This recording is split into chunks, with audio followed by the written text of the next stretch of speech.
Hello and welcome to episode 10 of season 2 of Bound by Oath. If this is your first time listening, please back up and start with episode 1, which is entitled, They're Gonna Kill This Man. I am John Ross of the Institute for Justice's Center for Judicial Engagement.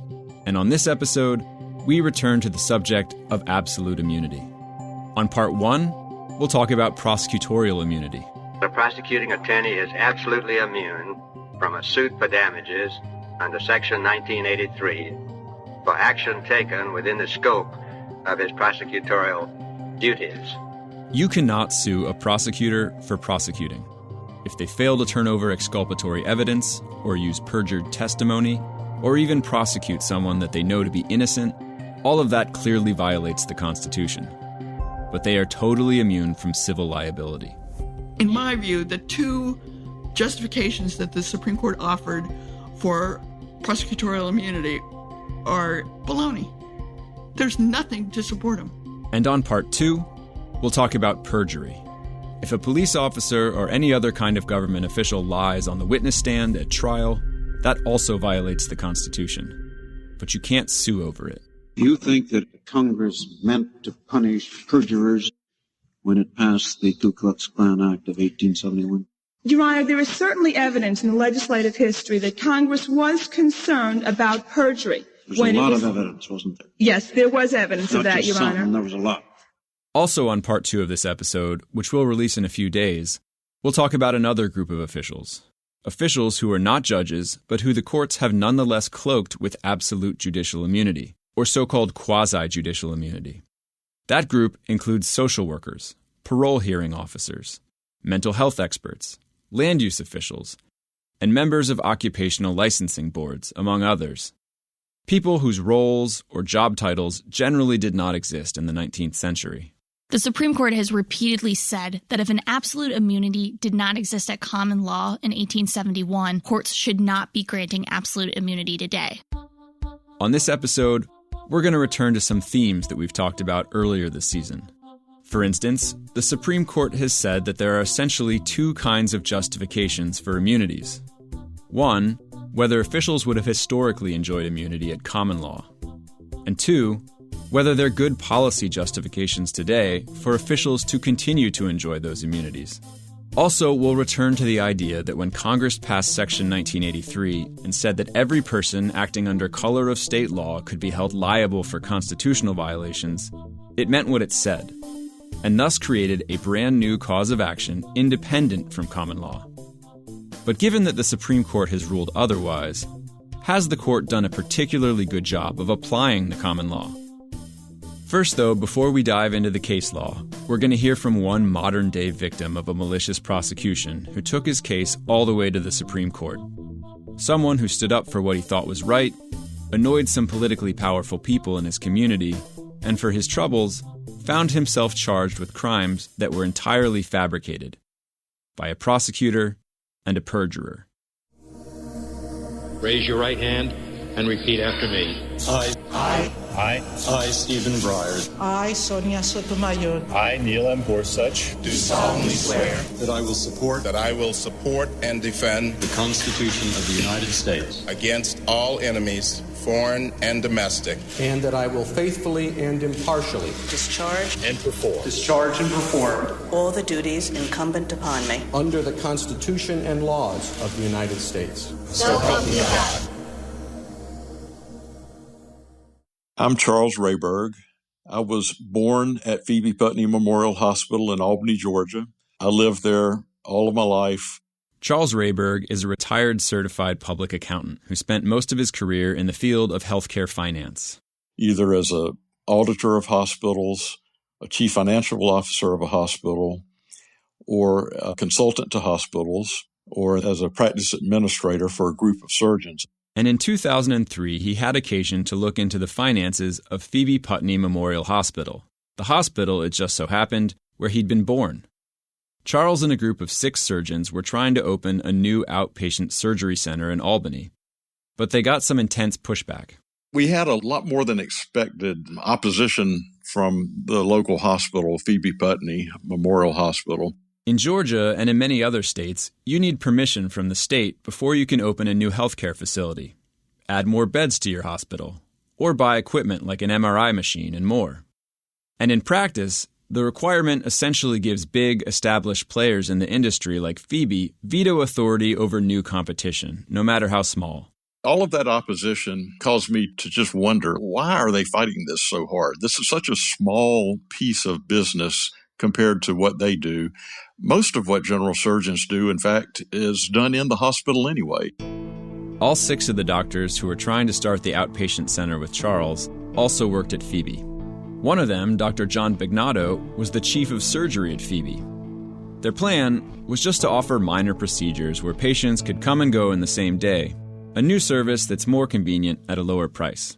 My curiosity got the best of me, and I started looking at some information on the hospital through their tax returns, financial statements, state filings. There are a variety of different documents that, if you know where to look, you can find that give you a good bit of information. And what Charles found just from publicly available documents was that the executives and board members at Phoebe Putney were, in his view, betraying the community.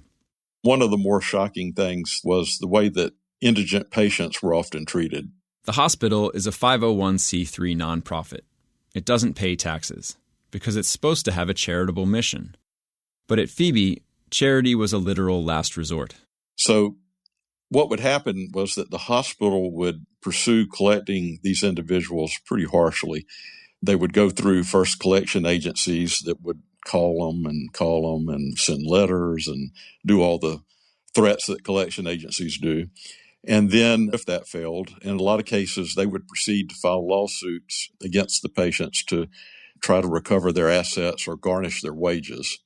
And when you're looking at a 501c3 organization, what I expected to find was that they would have charity programs in place where people could apply for reduced cost or free care if they could demonstrate financial need. But that didn't seem to be the case.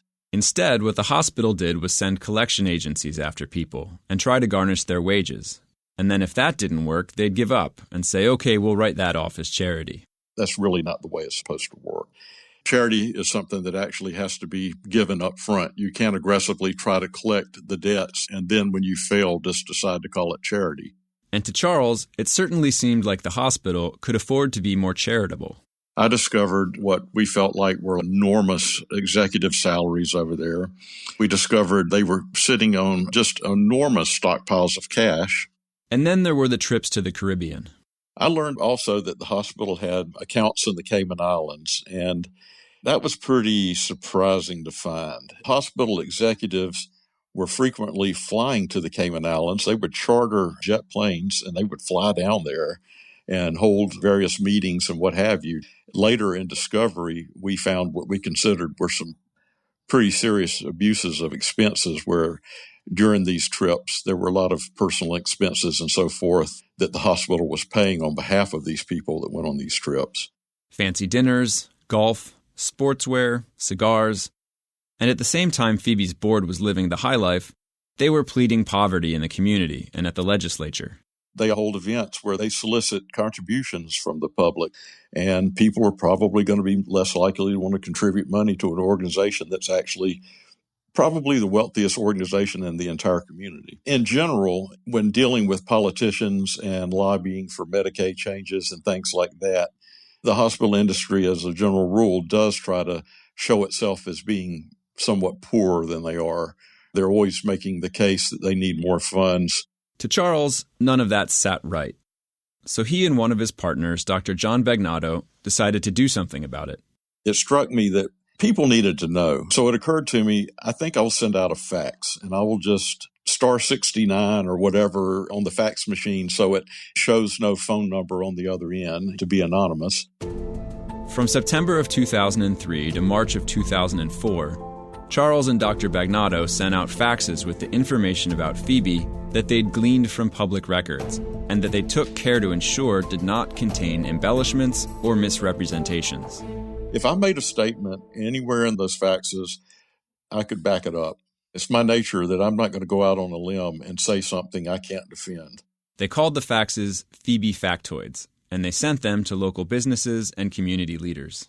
So I put that information out in the community anonymously, and it really upset them. They did not like that coming out. They did not like the public discussion of it.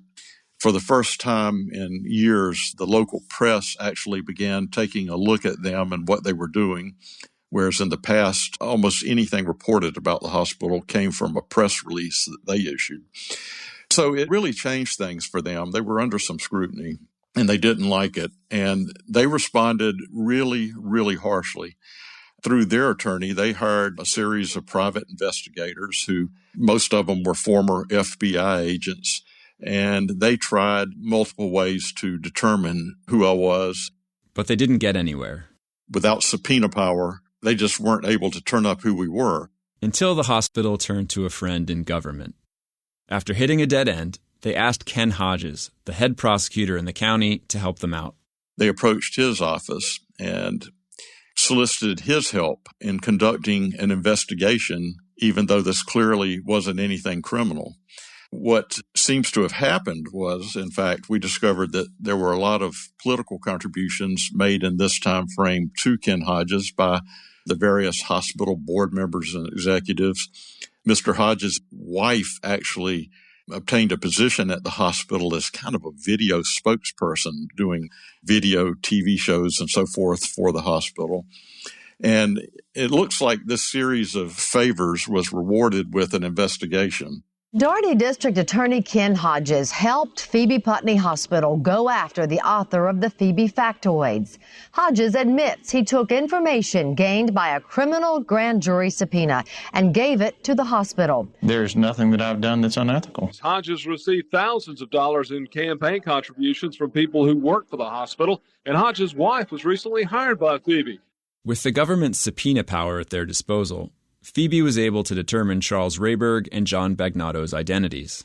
The DA's office, with no grand jury convened, began issuing what were claimed to be grand jury subpoenas to telephone companies and email providers and so forth to try to discover exactly who we were. And they did, in fact, get that information, which the hospital used to sue Charles and Dr. Bagnato. But not without some shenanigans first. These former FBI agents approached me in a very police-like manner after work one day. They flew up in their car and blocked off my vehicle where I couldn't leave. They jumped out, yelling my name and holding this big stack of papers and asking, "Are you Charles Rehberg? We've got information you're going to be sued." They tried to hustle Charles into their SUV. They actually wanted me to get in their vehicle, leave, and go to some motel where they had set up a video camera where their apparent plan was to sweat some kind of confession out of me. And they brought his family into it, telling me I should cooperate with them, not only for my good, but for the good of my lovely wife, Wanda, and my children, my family. And that just came across as a threat. So anyway, I didn't do any of that. Instead, I called an attorney, which they had warned me not to do. They had warned me not to contact an attorney or anyone else, which I found to be very, very intimidating kind of behavior. Charles learned later that the investigators had him under surveillance.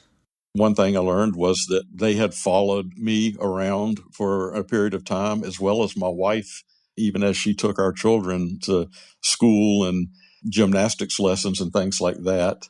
And creepy things started happening around the house. And there were some other really strange things that happened that I can only attribute to something that they did. One example was my wife kept a very regular schedule. She was gone certain days at certain times. One day, the schedule changed a little bit, and she pulled up at our house at a time when she normally wouldn't have been there. And to her surprise, there was a telephone man out back of our house working on where our line comes in. And she went and asked him, why was he there and what was he doing? And he said, well, we had an order from you to install a new phone line, and I'm just here to put that in. Well, that was completely not true. We did not order another phone line. And one of the things I learned from some experts later on is that an investigator or someone who's wanting to do illegal phone surveillance can have a second line installed. And there's this window of opportunity until you discover this and discover that you have this second line you didn't order, that all of your calls can be monitored. So that was a really odd thing. And we have to feel like it directly related to the activities of those investigators. A few days after the private investigators confronted Charles at his office, the hospital filed a lawsuit against Charles and his partner, Dr. Bagnado. Within a few days, they filed this lawsuit, and they did it with a lot of fanfare. They held a press conference, put my name out there with all these allegations, calling me a liar and so forth. And they actually filed a civil RICO suit for $66 million against me. So Charles filed a countersuit with allegations of his own. I felt it was very important to defend myself, my reputation, and this counterclaim gave me the right to discovery. Ultimately, the hospital dismissed its lawsuit, and Charles agreed to settle his counterclaims as well. But not before the hospital turned over thousands of pages of documents which revealed the role that the district attorney, Ken Hodges, had played. For instance, the DA and his chief investigator had prepared a series of grand jury subpoenas on official letterhead requesting Charles's telephone records and emails. But the subpoenas were fake. In fact, there was not even a grand jury impaneled. There was no grand jury looking at this. The phone companies and internet provider didn't know that, though. So they charged the DA's office their usual fee, and they turned over the information. There are certain costs associated with the DA's office issuing subpoenas. The phone companies, they charge the DA's office for the production of the documents that are requested. And then the hospital would pay the bills for it. And we actually found those direct reimbursements of that. It was a public prosecutor's office being used for a very private purpose. So once that information came out, it hit the press, and it caused a bit of an uproar. And I think that uproar actually pushed the DA's office to try to somehow legitimize all of this that they did by going forward with the actual prosecution. In December of 2005, at the behest of Ken Hodges, Charles and Dr. Bagnado were indicted on completely bogus, made-up, nonsense charges. Here's Ken Hodges talking to local news. Mr. Rehberg or Mr. Bagnado did nothing wrong. They don't have to worry about criminal prosecution. I don't understand what the worry would be if they haven't done anything wrong. To avoid the appearance of a conflict of interest, Ken Hodges recused himself, and a prosecutor from another district took over the case. But Hodges remained intimately involved, and his chief investigator, James Paulk, testified to a grand jury, a real one this time, that Charles and Dr. Bagnado had burglarized and assaulted a Phoebe Hospital board member at his home. I mean, we never even had been to his home. I didn't even know where his home was. It was just bizarre. And there were also 6 counts of making harassing phone calls. They somehow tried to construe sending these faxes out as that they were harassing phone calls, yet none of the people had complained or ever made a complaint to any law enforcement agency that they had received a fax that they felt harassed by. Typically, in an assault case, the police department will investigate and then pass the case on to the district attorney's office for prosecution. But here, no one from the police department was involved, and no one did any investigating. Ken Hodges just made a bunch of stuff up. Here's NPR Legal Affairs correspondent Nina Totenberg. The evidence leading to the indictment was presented to the grand jury by the DA's chief investigator, James Paulk. Paulk's lawyer, John Jones, concedes that Paulk did not investigate the alleged assault or the alleged burglary. Indeed, he concedes now that there was no burglary and there was no assault. In short, Jones says Paulk was following orders from the district attorney. What they did was they indicted us actually 3 separate times. And as a judge would throw out the charge, they would go back and get another grand jury, re-indict us, get thrown out again, go back, re-indict us, and get thrown out for the 3rd and final time. After 3 indictments plus an arrest, the case was finally dropped. Because of the felony charges, I'm a licensed CPA. I would have been stripped of my CPA license. Dr. Bagnado is a licensed physician. A felony would have stripped him of his physician's license. So there was a lot on the line. And even as odd as these charges were and as obviously false as it was, it was still just terribly disturbing and intimidating to have that kind of thing put up against you when you broke no laws. So Charles filed a lawsuit under Section 1983, asserting a number of different constitutional claims. He argued that using fake grand jury subpoenas to uncover Charles's identity, see who he called, and read his emails violated the Fourth Amendment. He argued that pursuing criminal charges without probable cause and giving false testimony to the grand jury in support of those charges also violated the Fourth Amendment. And he argued that the whole ordeal was retaliation in violation of the First Amendment for Charles truthfully criticizing the hospital. Charles sued both Ken Hodges, the prosecutor, and James Paulk, the investigator. And he also sued the out-of-town prosecutor who took over the case when Ken Hodges recused. And in 2012, one of his claims made it to the U.S. Supreme Court. We're going to take a quick break, and before we return to Charles's case, we're going to talk about how, in spite of Congress's intent, prosecutors came to be protected by absolute immunity.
Uselli is the first time the United States Supreme Court recognized absolute prosecutorial immunity.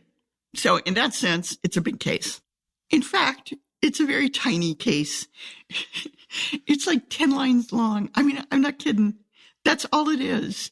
That's Professor Margaret Johns of the University of California, Davis School of Law. And what it relied on, it cited two cases, and it didn't describe them at all. And both of them were judicial immunity. Neither one of them was prosecutorial immunity. In 1927, in the case of Uselli v. Goff, the Supreme Court said absolute judicial immunity should be extended to prosecutors. It didn't say why. It just cited two earlier opinions about judges, one of which we talked about on episode 8, Bradley v. Fisher. The Supreme Court in Bradley versus Fisher decided in 1872 says, well, the state of the law up to now was that absolute judicial immunity was well established and uniformly followed. But again, the Supreme Court was inaccurate. The Supreme Court's opinion in Uselli may not have been very detailed, but the opinion it affirmed from the U.S. Court of Appeals for the Second Circuit did contain some reasoning. The lower court decision, which Uselli affirmed, starts out with a fairly long discussion of judicial immunity. And then it says, we think the same thing should be applied to prosecutors. It said that not only were judges absolutely immune from civil suits, but so were jurors and grand jurors and witnesses. So given that pretty much everyone else in the courtroom enjoyed absolute immunity, prosecutors should too. Prosecutors may not be judges, but their role was, quote, quasi-judicial, and it was important that they do their jobs, quote, freely and fearlessly.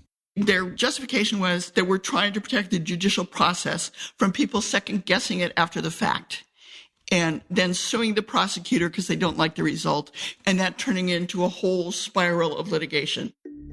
The case arose out of the federal prosecution of the president of a steamboat company called the Italian Star Line.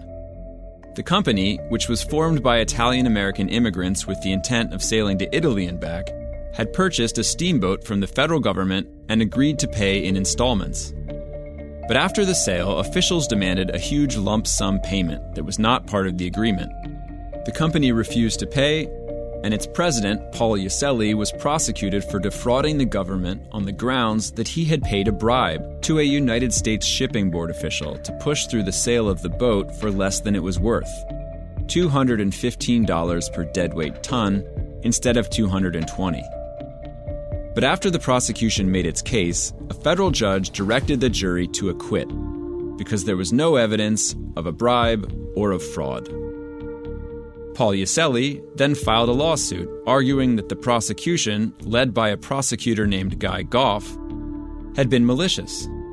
By the time the suit reached federal appeals court, Guy Goff had become U.S. Senator Goff, representing West Virginia.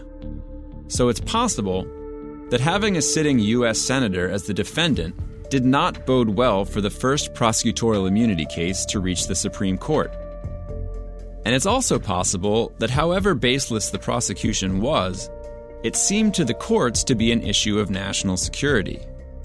In 1920, when the Italian Star Line bought the boat, Italian anarchists had just set off bombs in Washington, D.C. and elsewhere, and the federal government was rounding up and deporting Italian immigrants without much regard to their guilt or innocence on the orders of U.S. Attorney General A. Mitchell Palmer, who, as it happens, had personally appointed Goff to investigate Uselli. So maybe the steamboat company, which was going to be bringing more Italian immigrants to the U.S., got caught up in the larger affairs of the moment. Or maybe the government really did think Uselli, who was actually a former federal prosecutor himself, had committed fraud. In any event, the holding in the case that federal prosecutors would be absolutely immune from suit left open the question of whether state and local prosecutors could still be held liable. Because unlike with federal prosecutors, Congress had legislated. And in 1871, when Congress passed Section 1983, the very last thing Congress would have wanted to do was give state prosecutors total immunity for violating the Constitution. There was thousands of cases where Southern prosecutors were prosecuting soldiers and Reconstruction workers for enforcing Reconstruction, for enforcing anti-slavery laws. So when Congress adopted the law in 1871, they knew this. That's what they were reacting against. The whole point of Section 1983 was to impose federal liability where it had never existed before. After the Civil War, remedies that had long existed at common law to protect against baseless prosecutions had been rendered meaningless in Southern courts. And Congress was well aware of the problem. In 1865, in a report urging Congress to pass an early version of what became the 14th Amendment, the Joint Committee on Reconstruction wrote that the amendment was necessary because federal officials and pro-union Southerners were being prosecuted relentlessly in state courts. According to a former Alabama state court judge testifying before Congress in 1866, quote, "A Union man is liable to be accused of anything, of larceny, burglary, or anything else, and although there is not the least foundation for the charge, an indictment is found against him, simply because he is a Union man." In Kentucky, within a year of the end of the war, former Confederates filed over 3,000 prosecutions against Union officers. So many that one commander, who was a frequent target of such suits, quipped in a letter to the Attorney General that, quote, "Congress will have to pass a law extending my life, lengthen it out a few thousand years that I may serve this punishment." Instead, Congress passed the 14th Amendment. And a few years later, it passed Section 1983 to enforce the 14th Amendment by creating a new remedy against officials like Southern prosecutors who were violating the Constitution. The notion that Congress intended to protect Southern prosecutors is just nonsense. It's the exact opposite of what they were trying to do. They knew that state judges would not be enforcing state malicious prosecution laws. So Congress said, we'll come up with our own remedy. And they came up with 1983. So the idea that Congress at the time was thinking about preserving state common law is just malarkey. Nevertheless, as we talked about on Episode 8, starting in 1951 and repeatedly since, the Supreme Court has said when Congress passed Section 1983, it did not intend for its new remedy to be a clean break with common law norms. So if an official would have enjoyed immunity at common law in 1871, the court said there was a strong presumption they should under Section 1983 as well. But in 1871, the criminal justice system looked really different than it does today. In the 1800s, if somebody committed a crime against you, you went and hired a lawyer to prosecute them. That's the way prosecutions worked. It was private prosecution. It was hired by the victim or the victim's family, and that was common. State governments were tiny, and county governments were tiny. There weren't a lot of public employees. Public prosecutors, paid for by taxpayers, were generally pretty rare. Public prosecutors, to the extent there were any, they were really stretched thin. They weren't well paid. They didn't have a staff to help them prepare. They had to travel. They had to cover a lot of counties, like hundreds of miles, seeing the victim that morning. Given how different the system was in the 1800s, it's far from clear that cleaving to common law norms from that era makes for an ideal starting place for constitutional litigation today. A private lawyer sued for malicious prosecution would have had to pay for his defense and any judgment against him himself.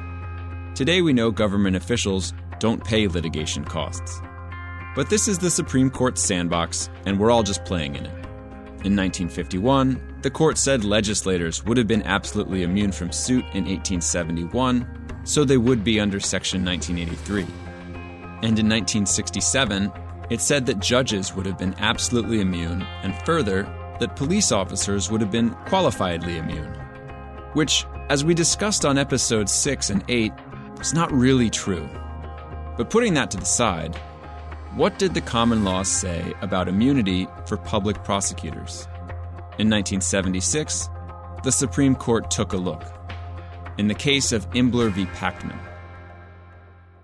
Presented before the court today is the case of Imbler versus Packman. In this particular case, there has been an allegation in the complaint of knowing use of perjury. That's the lawyer for Paul Imbler, who was convicted and then exonerated of murder, arguing at the Supreme Court. This man did 10 years for this crime, 4 years on death row, 6 more in maximum security while his children grew up. In 1961, Paul Imbler was a 44-year-old truck driver who tried to rob a gas station with a plastic gun. He didn't get any money, and a few days later he turned himself in to the police, who immediately suspected him of a different crime committed 2 weeks earlier, the murder of the owner of a small grocery store in Los Angeles. He was within 7 days of being executed on one occasion, within 21 days of being executed on a second occasion. But on closer inspection, the two crimes weren't that similar. Paul Imbler had tried to commit a robbery. The murder in the grocery store, on the other hand, seemed more like an execution. The murderer had walked into the store, shot the victim without saying a word, and ran, leaving the cash register untouched. And then there was the evidence from the scene. The murderer left behind a jacket that witnesses said had hung loosely on him. But it was 3 sizes too small for Imbler, and it was not made available to the defense. Inside the jacket's pocket, investigators found a razor case with a fingerprint that was definitely not Imbler's. The fingerprint was also withheld from the defense. To make its case, the prosecution relied on an eyewitness. Unquestionably, the prosecutor in this case knew of certain false statements that were being made by his witness, and he chose not, for whatever reasons he had at that time, to correct them. The witness testified that he'd had a little trouble with the law in the past and had once voluntarily committed himself to a mental hospital. But he'd since gone to college, earned 2 degrees, and was earning a respectable living as an engineer. But in fact, the witness had multiple felony convictions, not just the one the jury heard about, and his troubles with the law were not in the past. While he was on the witness stand, police officers were at that very moment waiting for him outside the courtroom to arrest him for writing fraudulent checks. Also, he hadn't gone to a mental hospital voluntarily. He'd been sent there by a court that had adjudicated him to be not guilty in one of his previous cases by reason of insanity. Moreover, he was not an engineer and he didn't have any college degrees. Instead, at the time of the murder, he worked for an illegal gambling and loan sharking business that the murder victim had operated out of his grocery store. All of which, had the jury known about it, surely would have made him seem less credible. And the prosecutor, according to Imbler, knew it. This man surely is put on knowledge that what he was doing not only is wrong biblically, but is wrong legally. After years of appeals, a federal judge overturned Imbler's conviction, finding that the prosecutor had made, quote, reckless use of highly suspicious false testimony. The U.S. Court of Appeals for the Ninth Circuit upheld the judge's ruling, and the Supreme Court refused to hear the state of California's appeal. The state then declined to retry Paul Imbler. Finally a free man, he filed a Section 1983 lawsuit alleging that the prosecutor had violated his constitutional rights. Now, in this particular case, as the court perhaps knows, there has been numerous contentions made that it's going to open the floodgates to litigation. At oral argument and in the briefing, Imbler's lawyer repeatedly addressed a theme we've talked about on past episodes. If the Supreme Court agreed to allow Imbler's suit to proceed to trial, wouldn't that throw open the floodgates to meritless lawsuits? Wouldn't every defendant with an axe to grind turn around and sue the prosecutor? The point is simply that if you have done as extensive litigation as we have done on this particular case, it then gets around the contention that they are being required to respond to a frivolous type of claim. And Imbler's lawyer said no. This was a case about a man whose conviction had been overturned after a finding of prosecutorial misconduct. Not that many people get exonerated, and a narrow ruling allowing people in Imbler's shoes to sue would not have opened any floodgates.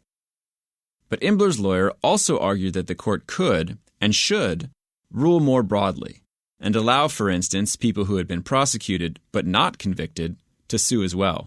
I think there are many safety valves that can be accorded here. Certain pretrial hearings can be held whereby the plaintiff would be required to make a rather significant showing. Because trial courts are perfectly capable of screening out cases where there isn't sufficiently compelling evidence that a prosecutor was malicious. It's not easy to survive a motion to dismiss or a motion for summary judgment, both of which have to happen before a case gets to a jury. I don't ask the court, and I don't think it's really necessary to ask the court to say, yes, the floodgates ought to be opened to allow any sort of lawsuit to be filed against a public prosecutor. The lawyer for the state, meanwhile, made clear that there was no way Imbler could hold the prosecutor accountable under state law. He is absolutely immune from malicious prosecution. That's specified clearly. And the quasi-judicial immunity which we're arguing here would be also applicable under the California Tort Claims Act. There was also another lawyer at oral argument in Imbler. The federal government weighed in as well, and it argued in favor of absolute immunity for prosecutors. For these reasons, we think the absolute immunity, which a judge has, properly belongs to a prosecutor as well. That was Solicitor General and future Supreme Court nominee Robert Bork, who said that judges might be less willing to overturn convictions if prosecutors could be held liable under Section 1983. I think it's true that some courts would be a little loath in a close case to decide that a defendant had been denied his constitutional rights by a prosecutor if that court knew that by doing so he was exposing the prosecutor to a lawsuit for damages. And in 1976, the Supreme Court sided with the government and held unanimously that prosecutors should enjoy total immunity for their prosecutorial acts from claims for damages.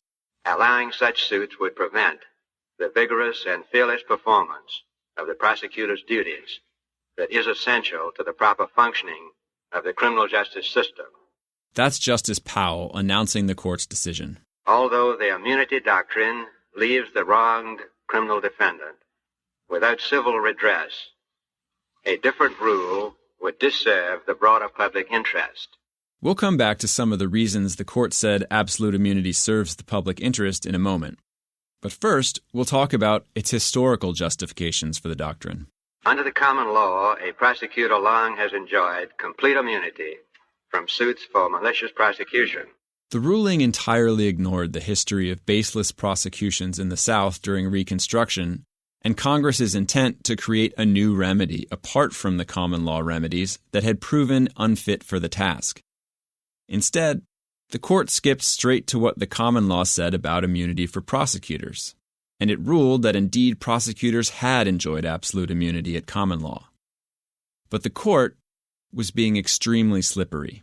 Prosecutorial immunity did not exist in 1871. If they had gone and done the research, they would not have found a prosecutorial immunity case. It did not exist. To paraphrase from an article of Professor Johns, a hypothetical, conscientious congressman researching the common law in 1871 would have found claims for malicious prosecution upheld against public prosecutors, even though there weren't that many public prosecutors back then.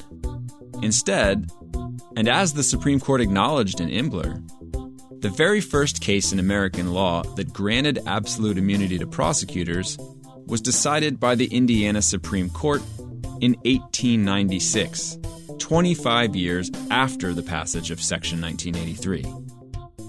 The following year, an appeals court in Kentucky went the other way and refused to give a prosecutor immunity. And a few years later, courts in California and Hawaii sided with Kentucky. Ultimately, it wasn't until the 1920s that the idea that prosecutors should be immune from suit really became well settled in the common law. Under the common law, a prosecutor long has enjoyed complete immunity from suits for malicious prosecution. So it's true that by the time of the Supreme Court's ruling in Imbler, that there was a tradition of absolute immunity for prosecutors.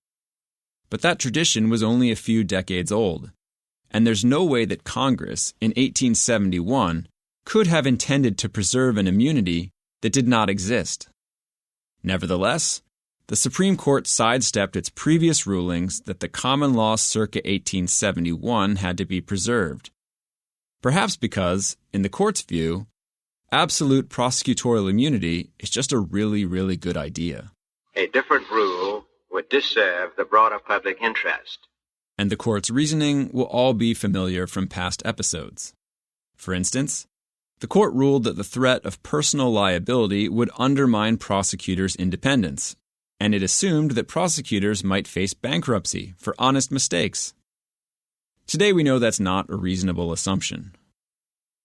The court also said it wasn't just worried about damages, it was worried that the time prosecutors might spend defending civil lawsuits even before they got to a jury would distract them from their duties. It could, quote, impose unique and intolerable burdens upon a prosecutor responsible annually for hundreds of indictments and trials. Moreover, the court said that criminal defendants and the public generally had other remedies against prosecutorial misconduct. Here's Justice Rehnquist at oral argument talking to Imbler's lawyer. You have some corrective devices available other than a 1983 action, don't you? You have the supervision of the trial judge, your right of appeal in the criminal case, and your right of habeas corpus, which you took advantage of here. That doesn't give you money damages, but it does offer you a route by which you can correct the alleged prosecutorial misconduct. Here's Justice White, pointing out that there could be criminal liability for prosecutors. Is it clear that the knowing use of perjured testimony is a crime under California law? Yes, there's no question about it. But that said, the Supreme Court was aware that not only had the prosecutor in the Imbler case not been prosecuted, he hadn't faced any discipline at all. Nothing has ever happened to this man. He still occupies a significant role in the district attorney's office in Los Angeles. Well, I know it. Nevertheless, the court said that each of these other corrective mechanisms and potential remedies were sufficient to deter prosecutorial misconduct, which maybe in 1976 seemed reasonable, but today we know it's not. When Imbler came down in the 1970s, this was when people were actually saying wrongful convictions don't exist. What we know now is that that's not true. That's Professor Laura Bazelon of the University of San Francisco School of Law. What the Supreme Court is saying in Imbler is don't worry about the lack of civil liability for prosecutors because the state bar is going to step in and hold prosecutors accountable and is going to discipline them for ethical and constitutional violations. The court held that, quote, a prosecutor stands perhaps unique among officials whose acts could deprive persons of constitutional rights in his amenability to professional discipline by an association of his peers. That's basically the operating premise of Imbler, and it's false. And I can tell you that by citing statistics that show a tiny, tiny, tiny fraction of prosecutors ever being disciplined in any sort of way over decades, even though we know of hundreds and hundreds of cases involving official misconduct that they're directly responsible for. For example, the Northern California Innocence Project identified prosecutors in 600 cases in California courts between 1997 and 2009, found by a court to have committed misconduct. The state bar disciplined only 6 of those prosecutors. And there's every reason to believe that most prosecutorial misconduct goes undiscovered, because only 3% of criminal prosecutions go to trial.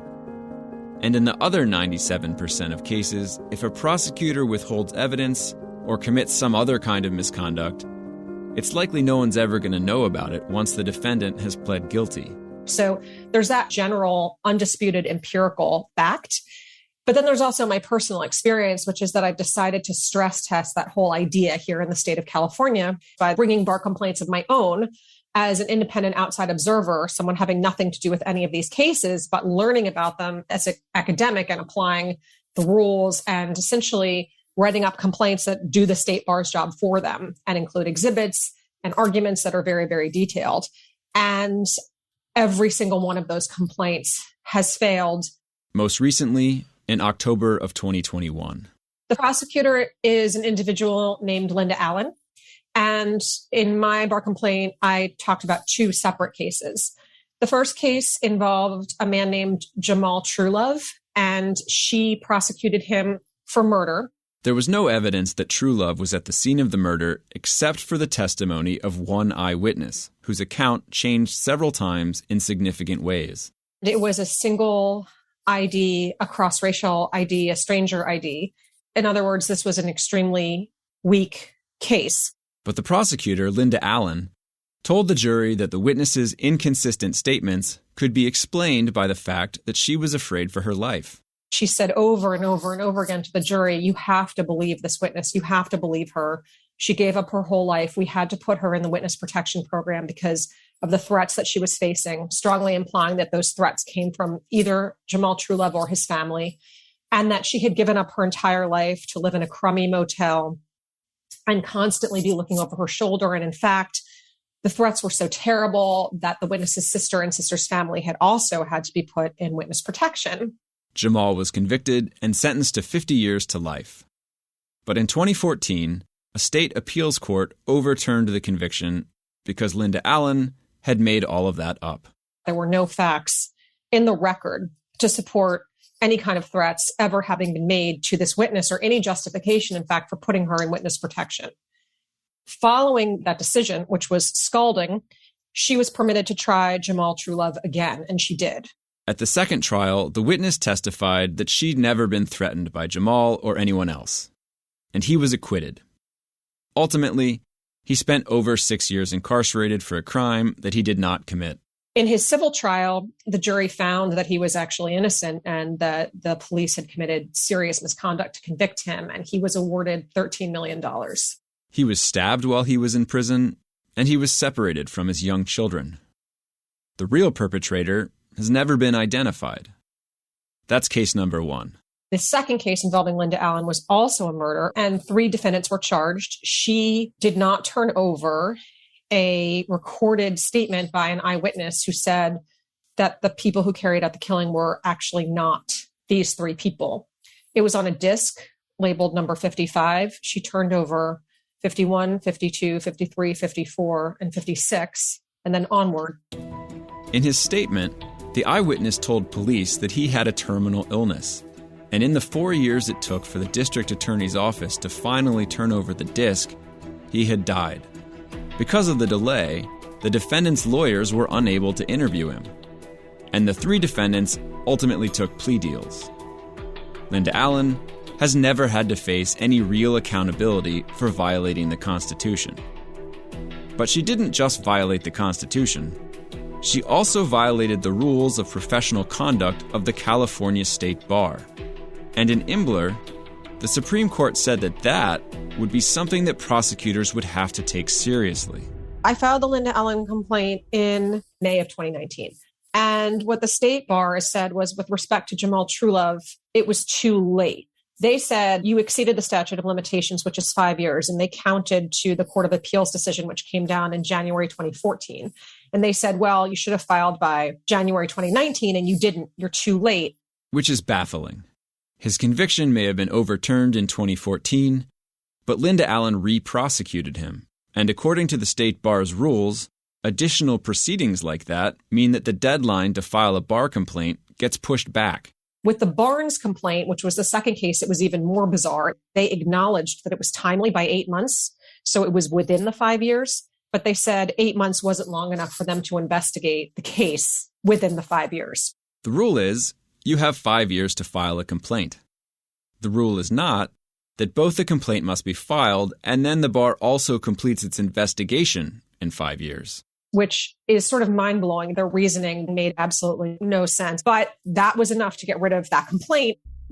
After some appeals, Professor Bazelon asked the California Supreme Court to take up the case. But in October of 2021, in a one-sentence entry on the docket, the court denied the writ. Linda Allen tried to put an innocent person in prison for life. She made stuff up. She hid exculpatory evidence. And she's never been held accountable. Prosecutors can lie, and they can cheat, and there's no viable remedy for actions committed as part of the scope of their job as prosecutors. However, that does leave the door open just a crack for actions committed outside the scope of their job as prosecutors. In Imbler, the court said prosecutors should only get qualified immunity for non-prosecutorial activities, and in later decisions, the court began to flesh out what that meant. In 1991, in the case of Burns v. Reed, the Supreme Court confronted another case of wrongful detention. Burns v. Reed involved a mother in Muncie, Indiana, who was accused of shooting her 7 and 11-year-old sons. And because of that accusation, Kathy Burns spent 4 months in jail. She lost her job as a police dispatcher and lost custody of her children for several years. That is my colleague at the Institute for Justice, Alexa Gervasi. But ultimately, there was no evidence for these accusations. To get a warrant to search Kathy Burns' house, a prosecutor told a judge that she had confessed during questioning. But what the prosecutor neglected to mention was that during her supposed confession, she was under hypnosis, conducted by a grocery store clerk who had just completed a 3-day course in hypnosis. And here's the thing. She didn't actually confess. She briefly referred to herself in the third person, and the investigators were like, close enough. Their theory was she had multiple personalities, so maybe one of these other personalities had committed the murder, and they were trying to get in touch with the other personality through hypnosis. So Kathy Burns sued, and her claims against the prosecutor made it to the Supreme Court. When the case reached the Supreme Court, the court held that part of what the prosecutor had done was entitled to absolute immunity. The court ruled that asking for a search warrant is something that prosecutors regularly do. And since it's within the scope of a prosecutor's duties, it doesn't matter if they do it maliciously or with reckless disregard for someone's constitutional rights. It didn't matter that he deliberately misled the judge. Separately, though, Kathy Burns had also argued that she should be able to sue the prosecutor for telling police to go forward with the hypnosis in the first place, which was something that they'd initially had misgivings about. On her other claim, the Supreme Court held that giving legal advice to investigators is just part of the investigative role rather than prosecutorial activity, so that's only protected by qualified immunity. So on that claim, the court remanded back to the lower court to decide that claim based on qualified immunity. On remand, the U.S. Court of Appeals for the Seventh Circuit ruled that it wasn't clearly established that using hypnosis in a coercive interrogation was unconstitutional. So 10 years after Kathy first filed her suit, 13 years after she'd been put in jail, the prosecutor got off the hook. And in fact, by then he'd been elected to lead the county attorney's office, and one of the investigators who had also misled the judge had been promoted to chief of police. The next case in which the Supreme Court considered whether conduct by a prosecutor was prosecutorial or something else was the case of Buckley v. Fitzsimmons. In Buckley v. Fitzsimmons, which was decided in 1993, a district attorney announced an arrest in a high-profile rape and murder case outside of Chicago. But after the suspect had spent 10 months in jail, it came to light that there was no evidence against him, and the evidence that had been used up to that point was extremely fishy. There was a boot print at the scene of the murder, and a series of forensic experts had told the DA they could not link that footprint to the suspect. But eventually the DA found a purported expert who said she had developed a method of uniquely identifying people's footprints based on how they walked. So even less believable than hypnosis, basically. Buckley sued the prosecutor for shopping around for a forensics expert who is allegedly known for her willingness to make stuff up. And the Supreme Court ruled that the prosecutor was not entitled to absolute immunity, because seeking out experts is investigative rather than prosecutorial in nature. Which doesn't make a lot of intuitive sense. It's hard to see how finding experts who are presumably going to testify at trial is any less a part of a prosecutor's job than asking for search warrants. But that's what the court held. And ultimately, once again, it all came to naught for the plaintiff because on remand, the Seventh Circuit held that the prosecutor was shielded from suit by qualified immunity, because there was no case on point holding that a prosecutor couldn't shop around for a forensics expert, even one who was, in the court's words, a practitioner of junk science. As these two cases illustrate, today we can say that some kinds of conduct is definitely prosecutorial and some is definitely not, but the actual dividing line between the two is hazy and unintuitive. So lower courts are split on just exactly where the line is in a whole bunch of different scenarios. As one example, in some circuits, prosecutors who fabricate evidence will only receive qualified immunity. And in other circuits, if the prosecutor uses that fabricated evidence in criminal proceedings so that it's part of his prosecution, he will receive full, absolute immunity. So your rights just depend on which state you happen to be in. Ultimately, it's all kind of arbitrary. No matter what a prosecutor does, they are always going to argue that they did it in their prosecutorial capacity. And even if a court rules against them on that, they're still protected by qualified immunity, which is nothing to sniff at. When Charles Rehberg sued the district attorney in Albany, Georgia, he argued that what Ken Hodges had done was investigative activity rather than prosecutorial. The DA's office, with no grand jury convened, began issuing what were claimed to be grand jury subpoenas. But before we get back to Charles's story, we have to talk about the conduct of the other key figure, the DA's investigator James Paulk, who committed perjury. When Congress passed Section 1983, one thing it plainly had in mind was perjury. Perjury that was going unremedied in southern state courts and that resulted not only in baseless prosecutions of the innocent, but also in the perpetrators of thousands upon thousands of murders and arsons and other outrages going free. In the year 1983, well over 100 years after Congress said there should be a federal remedy against perjury, the Supreme Court finally confronted the question of whether there would be a remedy, in the case of Briscoe v. LaHue.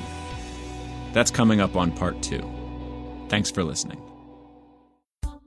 Bound by Oath is a production of the Institute for Justice's Center for Judicial Engagement.